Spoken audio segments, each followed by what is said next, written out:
Welcome to The World Today. I'm Waqas Majeed Khan. Today we're talking about the Chief of Army Staff's visit to Munich, where he made a speech and spoke about America not blaming Pakistan for its failures in Afghanistan. We'll be talking about the situation in Afghanistan. We'll also be talking about the letter that the Afghan Taliban have written to the American people and what that letter contains and what it says, what the message for the Trump administration is. We'll talk about those aspects as well.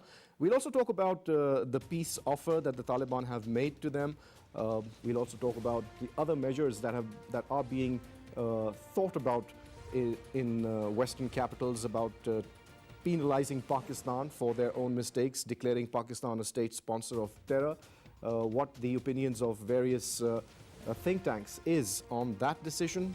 And we'll also be talking about the Iran and India increasing cooperation in the region, especially Iran handing over the Chabahar port to the Indians. We'll be talking about that and how is that going to affect peace in our region. Let's get the conversation started. I'd like to introduce my guests in the studio. Joining me today, we have first of all Dr. Muhammad Khan. He's a regular on our show, and along with him we have Brigadier Tipu Sultan, who's also another regular on our show, both are defense analysts. Thank you very much, sir, for being here. Dr. Sam, I'll start with you. First of all, what were your impressions after you saw the speech by the Chief of Army Staff in Munich when he asked the Americans not to blame Pakistan for its failures in Afghanistan? And we've seen this is a recurrent theme that's been going on for the past couple of months. Bismillah ar-Rahman ar-Rahim. Waqas, thank you very much. This is indeed a very, very important topic, and I just wrote an article on this particular issue yesterday, and it was published today. Yes, first of all, the impression that what impact this speech made by Army Chief at Munich and at the Security Forum, which is considered to be very, very important. It has impacted the international community, particularly those who are the scholars, the participants, those who were and who are dealing with the security. And many of them, those who had a very, very negative impression about the Pakistan. That is the role of the Pakistan. And the current phenomena where you know that many of the countries, including United Kingdom, they are lobbying that Pakistan should be declared or should be included in the list of those countries which are sponsoring terrorism and all that. This conference, this meeting and this speech of Pakistan's Army Chief General Bajwa, it indeed clarified the doubts among all those. And the first thing in the Munich, he said that repatriation of Afghan refugees. And for that he gave the logic. The logic is that in many a time that from these refugee camps, which are around 54 in number, that we found that people in the form of the militants, in the form of the terrorists, they might have been from the TTP or other insurgent groups, those who were involved, or otherwise they were part of some of terrorist groups in Afghanistan. But the most disturbing thing, Waqas, during my course of research, I found that within these refugee camps, these militants, they were indeed sent by RA, they were sent by the NDS indeed to take a refuge there and later on do the terrorist activities within the Pakistan. So he said the time has, it is about time that there should be a repatriation of the Afghan refugees. And he used the word that with dignity and respect. Reason being that the type of activities some of these camps they had or they were involved in, those then warranted to the government and the state of the Pakistan that there should be some of the apprehensions, some of the arrests made from these. That would have compromised the element of hospitality which Pakistan has rendered since last 3 decades. And during these 3 decades, let me tell you that the people from the Pakistan, particularly Khyber Pakhtunkhwa, FATA, and I would say the Balochistan, they have been so nice doing hospitality of these Afghan refugees that many of the, I would say, the businesses, they were under the control of these people. So the time has come, he said, Army Chief, that they should be repatriated. While this speech was going on, we received a statement from Afghan President Ashraf Ghani, and he said that yes, we are really concerned about the Afghan refugees and we are not going to give Pakistan a chance to say about this and that to these refugees. Therefore, we are chalking out a plan, and that plan includes that these refugees would be repatriated or they will be called back within a period of 24 months. What a joke, as a matter of fact. This is the sixth time that Pakistan has given extension to the Afghan refugees. and they are making joke of what Pakistan is doing. Indeed, what is behind this entire game? That they want another 2 years in order to perpetrate, in order to continue their terrorist activities through these refugee camps. And indeed, they are sending the people. No Pakistani armed forces, Pakistani security forces, they have cleared entire area from the terrorist hideouts and all that. And this again, the one point Pakistan Army Chief made there in the Munich. He said that we today have no terrorist hideout or the camp within the soil or within on the soil of the Pakistan. And that he mentioned that we did it through our operations, and the last remaining elements, if there are any, those are being sorted out, those are being, I would say, arrested and taken care of through Operation Radd al-Fasad.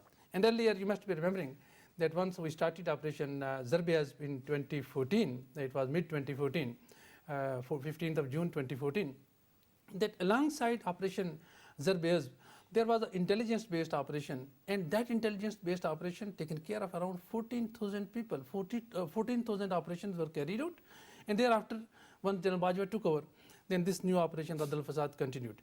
And this operation aimed at that those elements, those people, those who are the sleeper cells, those who are indeed involved in some sort of, I would say that abatement, some sort of the financial assistance and all that, they are being taken care of. And this issue has been now mostly taken care of, I would say 80%. Whatever you see the sporadic incidents in various cities of the Pakistan in the form of terrorist attacks and all that, those are indeed those people, those are sent by Afghanistan. In fact, sir, I would like to add here that there were two terrorists who were killed in Bajaur agency just, I think it was yesterday or today, which again proves Yes. the point that the Chief of Army Staff was trying to make, Yes. that it is now Afghan based militants that are causing mayhem and havoc in Pakistan. Let's get Brigadier Saab's opinion on this matter as well. Brigadier Saab, what were your impressions once you went through the speech? I think one thing Pakistan badly needs is a forum at the international level to explain its position. What the Chief of the Army Staff has said abroad in Europe is Pakistan government is known to have said that many times.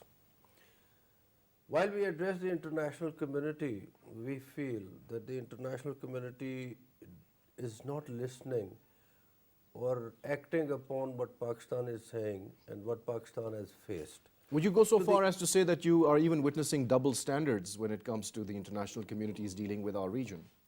Yes, indeed. Another way of saying is that perhaps Pakistan's foreign policy thrust has not been effective. That's another way of putting it up to. And it comes in the backdrop of what Modi is doing, weaving a sort of a spider's web against Pakistan and a diplomatic, strategic encircling of Pakistan from Middle East to Iran to America and to Afghanistan. If you come to think of it, Modi has been extremely effective in Middle East. He has been extremely effective in Europe, European Union, America, Afghanistan, Far East, and he has got even good relations with the Russian Federation and to an extent with China. So I think what he's trying to do is, in the olden times, I think Modi visited Jordan after 40 years. Any Indian leader could have visited. He went to Palestine. He won their biggest award. They have given him. He has got huge investment in UAE. $75 billion. They are investing in India, and we are talking of $45 billion on CPAC, which is, I don't know where. Well, maybe that's because there's 3 million Indians working and living in the Middle East as well. No, but they have created a desk at the Indian embassy at the UAE to facilitate that investment. He has taken control of Chabahar. That's our second topic for months. Discussion, sir. Let's not jump the gun on that. So coming back to the tasks that Pakistan has to face, Pakistan, what the Chief of Army Staff said in Europe was what Pakistan's policy is, and Pakistan has to face the environments that are created by Indian. On one hand, they are isolating us. On the other hand, they are fanning terrorism into the area, territories of Pakistan. And only yesterday, he told the visiting Iranian president that we want to defeat the forces who carry out organized crime against the world, meaning thereby Pakistan, by insinuation. So Waqas, the point is that I think Pakistan needs to be brighter than it has been in the past. True that we have fought the war against terrorism very well, but I think the world needs to listen to us in whatever shortcomings that we have. You know, it is not that we keep on saying that the world is not listening to us, the world is not listening to us. There are two important crises that we are facing, sir. We cannot be an island of peace in the world and disconnected from the international community. It's a global village. That's right, sir. So, taking that further, Pakistan is facing two major crises right now. So, the first one is declaring Pakistan a state sponsor of terrorism, which a number of think tanks have given their opinion on and said that that would be the most counterproductive move that the US or their allies could take against Pakistan, and it would be destructive for themselves in the future as well. But sir, the second one is putting Pakistan on a watch list for terror financing. Now these are two things that are happening simultaneously. Don't you think that dealing with these two immediate threats is really more important for Pakistan? And what steps can Pakistan take in order to confront this particular crisis that we are facing? First of all, sir, declaring Pakistan a state sponsor of terrorism. Now, this is very problematic because if you look at what the Indians are doing in Kashmir, that is the most blatant form of state-sponsored terrorism anywhere in the world. And that is not even being talked about in the international community. Right. Why do you think that's the case, sir? Because two important questions which you raised indeed. The first is that in a way, blaming Pakistan for as a state sponsoring terrorism. This is indeed, yes, study has been carried out at various think tanks of United States of America and other European countries.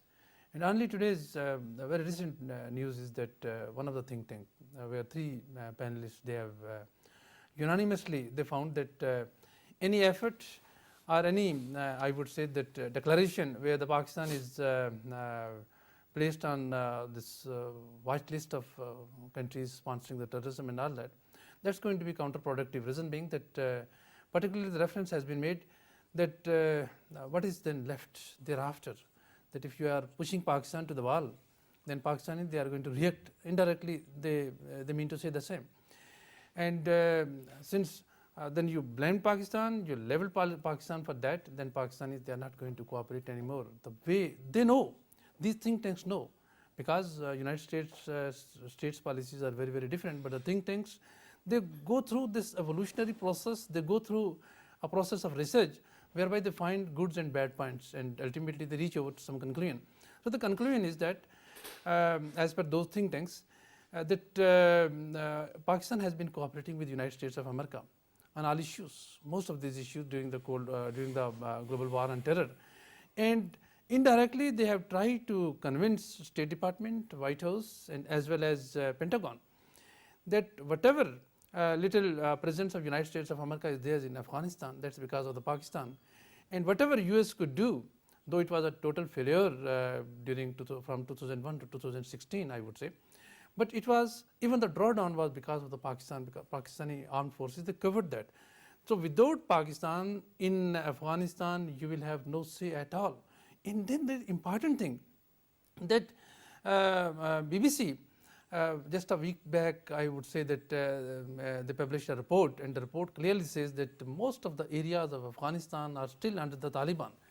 And it is perhaps, I would say, that because the Pakistani, they want to play a role where the Taliban should come on the negotiating table, and Pakistan has been pursuing them on various grounds. That if today, I would say that if they go against Pakistan in such a way, then whatever the little forces they have in Afghanistan, 10,000 or now they are increasing it to 15,000 or 13,000, they are going to suffer because they do not have that safe basis, number one. And you have seen these things during the last week of January and the first week of February, that there were 4 consecutive major attacks in the highly security zone of the Kabul. Though they later on resorted to blaming Pakistan, but they should understand that if they cannot secure the capital of Afghanistan, the Kabul, then what they are expecting that they are going to do against Pakistan. Then number two is a very important thing, because that is indeed the point which these think tanks they are making. and they are trying to convince United States of America. That is that since August 21st, 2017, once President Trump he announced the policy towards South Asia, then there is a body language of the Pakistan, which is very strong, very deliberate, determined, and with a consistency. Because the Pakistanis, they have not submitted, whether the government or the military of the Pakistan, they have not submitted in front of the United States of America.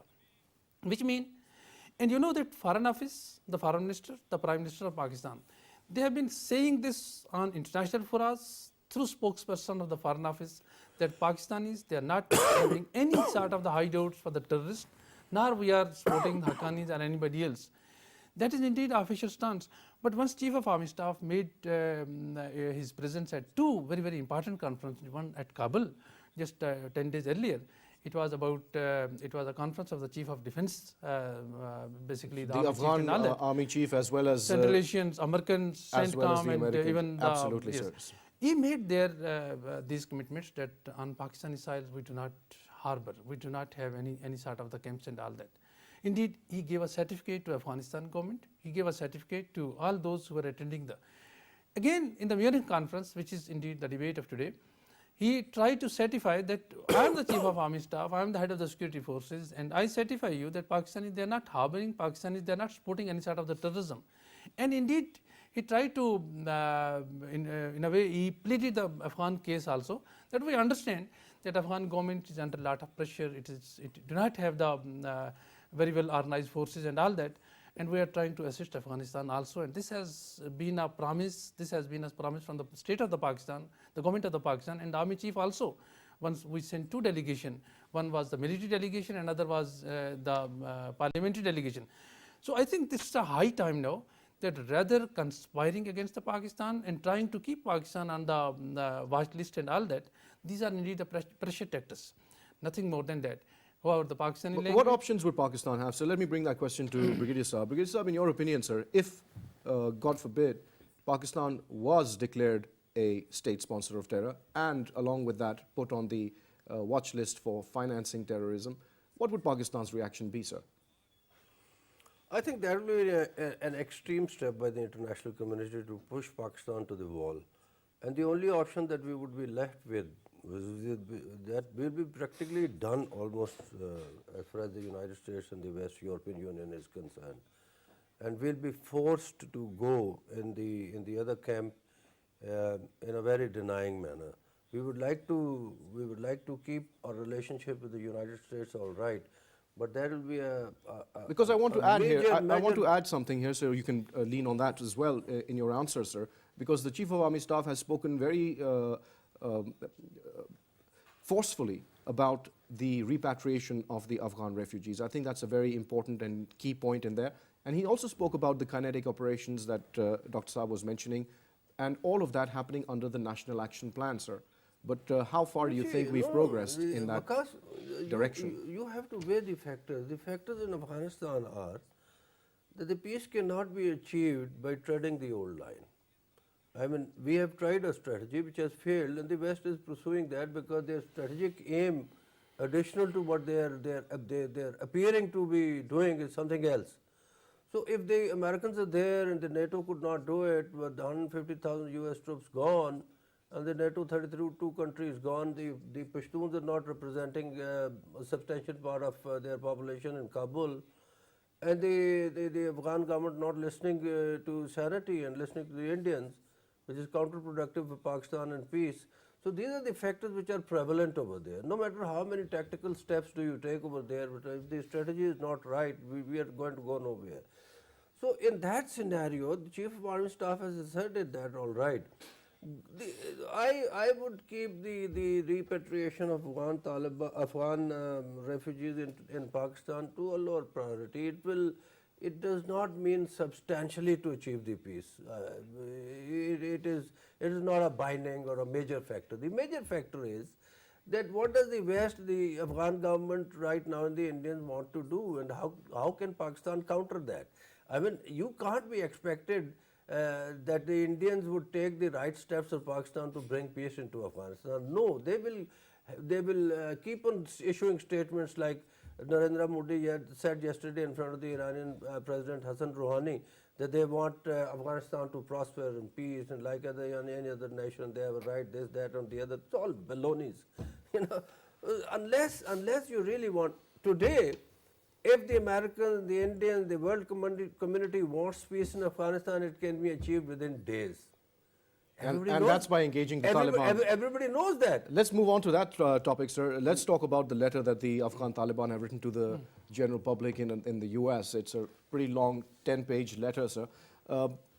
In that letter, one of the things that has been brought to the fact is that Taliban claim that if the policies that America is pursuing, the Trump administration's policy, which in effect means that we will fight and not talk until we beat you up, and then we'll decide whether we want to talk with you or not. That policy has not yielded any results in the past 20 years, and it's not going to yield any results in the next 100 years. That's what the Afghan Taliban have said. Now, Alice Wells, who is an American representative in Afghanistan right now, also spoke about this and said that the Afghan people have said that the Taliban are our own people. They are Afghans, and they have a very important stake in Afghanistan's future. The Afghan Taliban have themselves accepted and they believe in Afghan nationhood. Now, having said all these things together, sir, what prevents the Americans from actually engaging with the Afghan Taliban on a serious discussion for peace? Because very, very important. This letter is very, very important. Its contents are very, very important. And let me go back to the history that as far as the Afghans are concerned, the Pashtuns are concerned particularly, it is not, the compromise is not, it is not in their genes. They have not compromised in front of the British, and they have not compromised in front of the, I would say, Tsarist Russia and all that. And later on, Soviet Union. And today they are confronting a war, and they are suffering in decades and decades. Therefore, America should understand, the West should understand that compromise is something which is not possible. But compromise on the terms of others is not possible. But compromise on the terms of Afghans, yes, that is possible. So we have to understand the dynamics. From 2001 to 2016 and even today, 2018. Whatever the Afghan United States and NATO forces were in Afghanistan, at most of the places, I know these things because I have been writing and researching on these, they were paying to live with peace alongside the Taliban in some of the areas. They were paying indeed. And whenever there was no payment, Taliban would attack them. Only they could attack Taliban or the people of Afghanistan, innocent people of Afghanistan. I would say that during night raids and during, I would say that at time through aerial bombardment or through on ground, they were totally bogged down. Let me tell you, they were bogged down. And strategy was that we are going to defeat Taliban, and then once Taliban would be on the weaker wicket, on the defensive, then we are going to talk. This policy was later revived, and you must be remembering McChrystal, who was removed later on, and he indeed proposed to Obama that let's have a negotiation, let's have a political solution, let's have increase of the forces and all that. But apart from that, he criticized the decision of the political government at the United States of America. Thereafter, because of that, he was removed by the Obama. But the truth is the same. He even pointed out that Pakistani, they have to be compensated, because if you are increasing the Indian role in Afghanistan, that's going to be something which is irritating for the state and society of the Pakistan, because the Pakistanis and the Afghans, they have close relationship as far as the society is concerned. Today, after the Trump, the policy was reversed. The Obama, indeed, he understood the policy, and he was, I would say, compassionate in that respect. But Trump, despite of his election promises, he reversed the policy, and he again said that we are going to punish them, and punish them to a level where they would beg for the peace and I would say that the mercy and all that. But that is indeed their media, their think tanks, and even the Afghan government, Abdullah and Ashraf Ghani, they accept 45% domination of the Taliban, and BBC and some other independent channels, they accept more than 60%. Therefore, I think this letter indeed is a warning to United States of America that the policy which is coming from the White House, definitely it has the consent of Pentagon. It's not going to work in Afghanistan. You might have for any other country, but for maybe that's the objective, sir. Maybe that is going to work for Afghanistan, because what they're trying to achieve is the opposite of what they're saying. But important thing, the bottom line, the question you asked, the essence of your question, I'm replying that whether the United States of America want peace in Afghanistan. I think no. Whether India want peace in Afghanistan? No. Reason being that they want instability in Afghanistan in order to have an excuse to stay in Afghanistan. That's indeed the bottom line. Well, the funny thing is that the Trump administration is definitely doing what you were saying, but Secretary of State Rex Tillerson has also hinted at the US's willingness for talks and have called on the moderate voices in the Taliban and have suggested that they could have a role in any future government in Afghanistan, but that remains to be seen. The intentions of the US are a big question mark when it comes to Afghanistan. Let's move on to our second topic, sir. Another one which is pretty close to home, and that is India to get operational control of Iran's Chabahar port. How do you look at this latest move by the Indians and the Iranians? Now, it's a very complicated situation, sir, because India is now great friends with the US and great friends with Israel, and also great friends with Iran, whereas Iran and Israel and the US, well, it's an open secret what the relationship there is, sir. So how do you see all these machinations coming along? Yeah. For a long time, Pakistan was taken as a friend of Middle East and drawing advantage out of it compared to India. You took a look at the Nehru time, and then Vajpayee and Devi Gowda and whatever. And here comes after the Indian Swan Singh, the Indian Prime Minister Narendra Modi, who has left no stone unturned to revise the Indian policy and go and be friended with the Middle Eastern countries. He appreciated the vacuum, the change of situation, and the conditionalities that the terrorism has injected into the Middle East. And he has gone leaps and bounds in a very short span of time. And I think in order to isolate Pakistan, at the back of his mind, the prime and strategic reason is to isolate Pakistan, try to isolate Pakistan and let it be less effective in the Middle East, which it traditionally was because of its religion relationship with the Arabs. The Arabs themselves are fractured. Now, on top of that, the CPAC comes, and he has an opportunity in the shape of Chabahar, which is just 90 kilometers from Gwadar, and it's sitting at the mouth of the Hormuz and has an access to Herat through a shorter route, and then through Turgundi to the Central Asia. And he wants to counterbalance Pakistan's effort of coming through the Chinese coming to Gwadar and all that. So it is sort of a counterbalance. But ultimately, what is going to happen is that if the trade and exchange of routes and one belt, one road concept does succeed, it will enhance and reciprocate each other's capability. It's not a bad thing, really, in strategic terms for Pakistan. What is bad for Pakistan is that if we lag behind in the development of this one belt, one road through China, with Pakistan's speed, Chinese have also objected to what the speed of development Pakistan is showing. Look at Sisi. He has created a parallel canal to Suez Canal. It's operational, and the Chinese have setting up their industries in Sinai Desert, and they said, oh, we don't want to come from China, we will make them here and push them across to Europe. So, and if you look at the amount of investment that the Chinese are doing in Egypt, it is phenomenal. So India has the pocket, they have the money, they have the control of Chabahar, they have the Iranians. You know, Indians have been doing business with the Iranians when they were under sanctions. Nobody told them anything. That is their diplomatic clout. Well, thanks to our friends, the Americans, sir, because they put sanctions on us. Ever since they walked out of Afghanistan right after the fall of the Soviet Union, we've been their best friends and we've been their most sanctioned allies. What have we? What does that say about our policies, sir? You cannot take away the success from the Indians, no matter what you say. Of course, the Americans have been sinister with us. They have not been fair to us.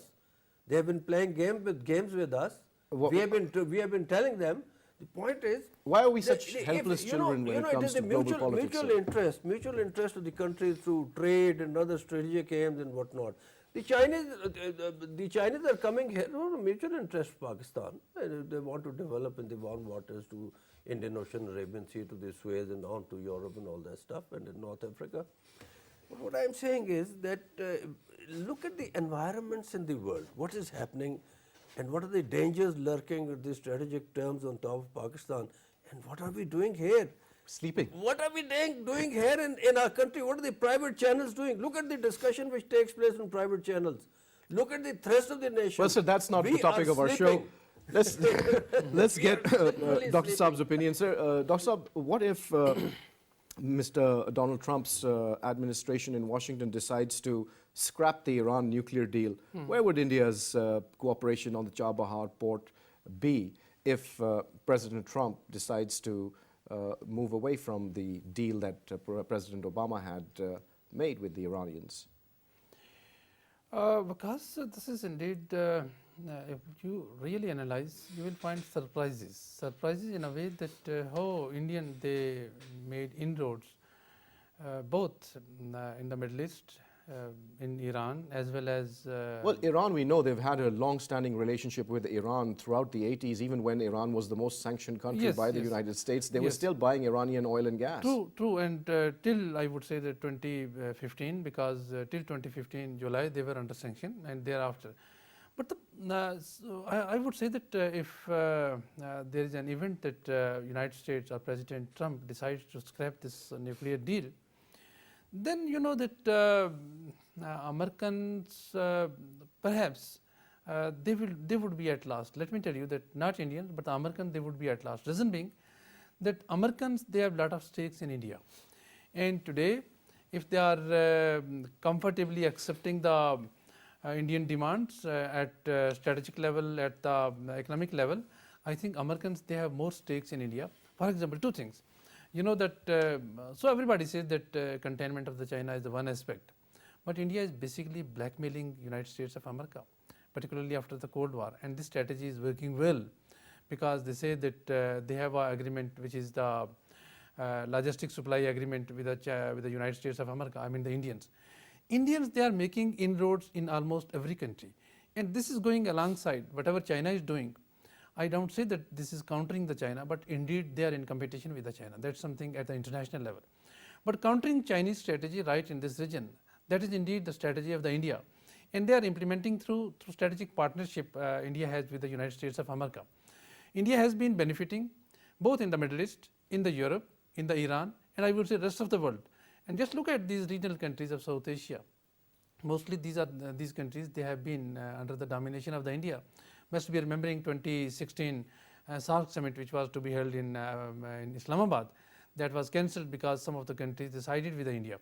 As far as very important thing I am telling you about this yesterday's agreement between India, Afghanistan and Iran about the Chabahar.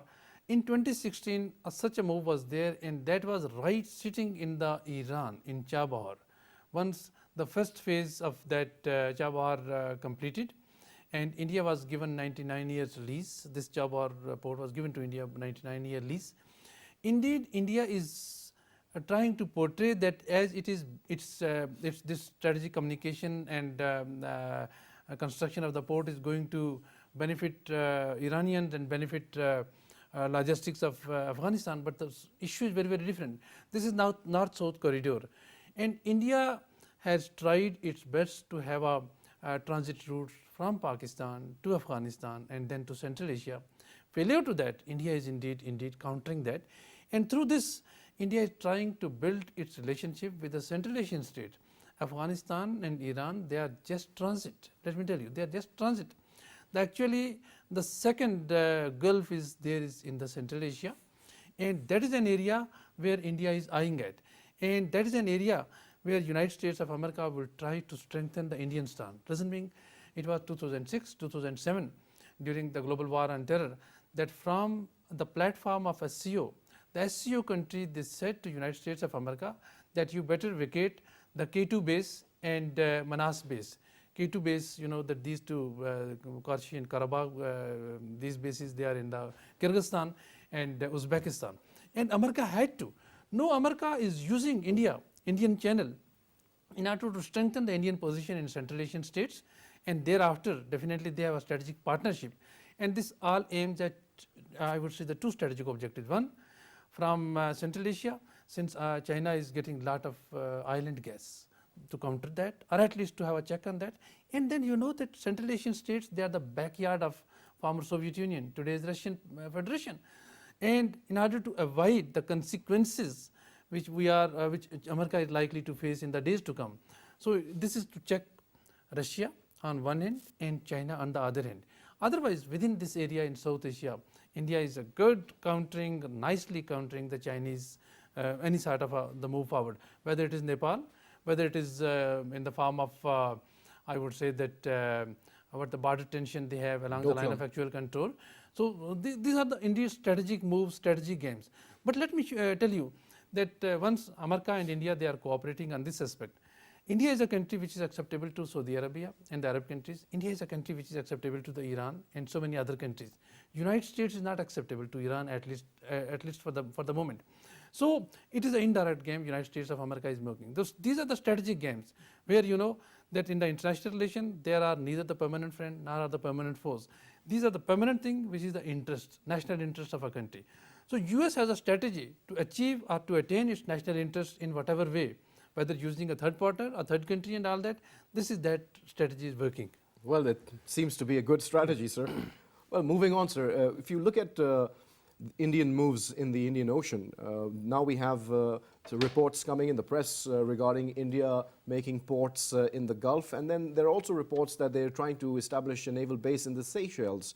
So India is expanding. They seem to be worried about the Gwadar port. They've tried to isolate Pakistan by bypassing Pakistan completely and getting into Chabahar, and so on and so forth, sir. How does that seem to you on the strategic level as a policy by India? I think the Indian influence is gaining ground, and they have developed quite a bit of good relations and facilities across the Indian Ocean, the Arabian Sea and the Gulf. And we know for a fact that a very famous maritime strategist, Steve Mahan, what he said centuries ago, that anybody who controls the Indian Ocean, the traffic and sea line traffic into it, will control the world. The Indians are cognizant of the fact. Besides the relationship that the Indians are developing in the countries in the region, I think they are also enhancing their sea power to an extent that it can seriously threaten Pakistan. Well, they can't seem to park their nuclear submarine properly in their own harbor, because while trying to do that, they damaged it, and the Russians asked for $20 billion to fix it. Yes. Yeah. So I don't know what they're going to be doing. It was a cooler too. Right, it was. It was. But the fact is, what I'm trying to indicate to you is that besides that our economy is dwindling, and the equation between the defense spending of the two countries are widening apart quite significantly in the conventional terms. And I'm not speaking of the nuclear terms there. I think Pakistan's defense strategy was largely based on the land strategy, and out of our defense budget, we have been spending very less on Pakistan Navy. And of late, Admiral Abbasi, who is the new naval chief, has indicated that. And I think owing to the Indian threat and the posturing in the area, I think we need to strengthen our Navy also. And more significantly, we have to develop relationship with these countries. Our Prime Minister is not seen visiting any country, and the Indians are busy doing that. Our economy, although it's working all right, given the circumstances, but I think that Pakistan has to assert more, and we are under a serious Indian threat of diplomatic encirclement and perhaps a naval deployment also. Well, what does that say about our own policies, sir? What needs to be done? What corrective course needs to be taken to fix the situation that we are seeing developing in the region? The first thing that needs to be done is that our relationship with our neighbors should be better than what they are right now. Right, sir. And who's going to decide that? How are we going to get there? That's the million-dollar question, isn't it? I think we have a common ground with Iran. We have got no serious conflict with them. They are bordering Balochistan, in which, of course, we have to recognize that there is trouble. The Iranians will hate that any foreign power should come and sit there because it directly affects them. And Iranian relationship with the West and the Americans are not that good. They will be uncomfortable. So that is a huge area of cooperation between Iran and Pakistan. Plus culturally also, you know, the Indians are far away from the Iranians compared to Pakistan. When you come to writing of the Persian literature and exchange of views, and they're about 20%. Well, there has been centuries-old communication between the Indians and the Iranians. I mean, if you look at what was being read in the courts of Hindustan, it was all Persian, wasn't it? The Mughals used Persian as the official language, didn't they? They were Mughals, they were not Brahmins. Well, sir. Yeah, but all that trickled down back to Pakistan. Right. And Pakistan is a buffer state between the Iranians and the Indians. But you cannot base the Indian-Iranian relationship on that their revenue department had Persian, because they were Mughals, all right.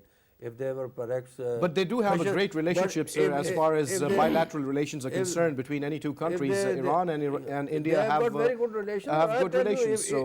If the Indians were being ruled by the Brahmin dynasty, perhaps maybe we'll be seeing that happening in the next couple of years or so. All said and done, I think Pakistan needs to do more to develop its relationship with Iran. You mean the Americans are right? We'll leave it at that, sir. Thank you very much for taking out the time and sharing your views with PTV World. Well, you heard the conversation, and in conclusion, we always like to say that following our Quaid-e-Azam's vision for Pakistan, we want good relations with all our neighbors and beyond, and that is Pakistan's foreign policy in a nutshell. We hope that the others also reciprocate our intentions. On that hope and on that note, it's goodbye.